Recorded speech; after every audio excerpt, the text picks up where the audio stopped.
7년 전 태안 화력에서 김용균 씨가 컨베이어 벨트에 끼어 숨진 사고를 계기로 중대재해처벌법이 제정됐는데요.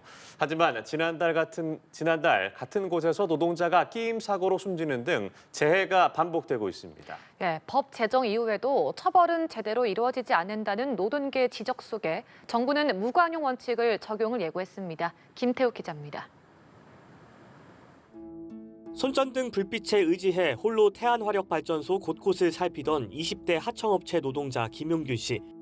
날이 밝고 나서야 컨베이어 벨트에 끼어 숨진 채 발견됐습니다. 김 씨의 사망을 계기로 안전기준을 위반해 노동자가 숨졌을 경우 경영진의 1년 이상 징역 또는 10억 원 이하 벌금을 부과하게 하는 중대재해처벌법이 국회를 통과했습니다. 용균이한테 조금이라도 떳떳하게 된 것 같아. 너무 기분이 조금 나아졌습니다. 하지만 노동 현장은 바뀌지 않았습니다. 지난달 금속봉 절단 작업을 하던 50대 하청업체 노동자 김충현 씨가 기계에 옷이 끼이는 사고로 숨졌는데 또 태안화력이었습니다.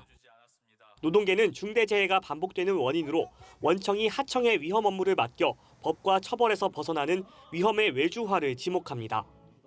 다단계 하청 구조를 통해서 얻는 이득이 하청 비정규직 노동자들의 생명과 안전보다 많기 때문에 이런 사고가 계속 반복된다고 생각하고 있습니다. 시행 3년을 맞은 중대재해법에 대한 무용론도 이어지고 있습니다.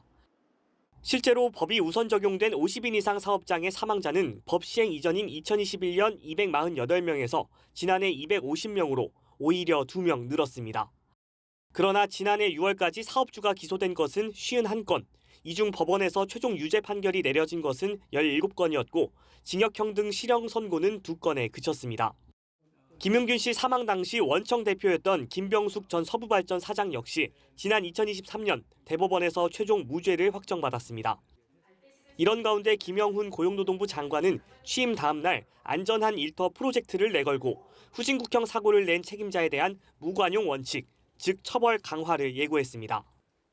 추락, 끼임, 붕괴 등 후진국형 사고나 차별을 통해 발생한 사고에 대해서는 무관용 원칙으로 엄단하여 현장의 잘못된 관행을 바로 잡아 가겠습니다. 또 전국의 안전관리 취약사업장 2만 6천 곳에 전담 감독관을 지정하고 감독관 900여 명을 투입해 추락이나 끼임 등 12대 핵심 안전수칙에 대한 불시 점검에 나서기로 했습니다. 위험의 외주화 문제는 원하청 노사가 함께 논의할 수 있는 원하청 통합안전보건관리체계 구축을 해법으로 제시했습니다. 고용노동부가 무관용 원칙 적용과 현장 불시 점검 등 산재 근절 대책을 내놓은 가운데 실제 현장에서도 체감할 수 있는 결과를 이끌어낼 수 있을지 주목됩니다. 연합뉴스TV 김태욱입니다.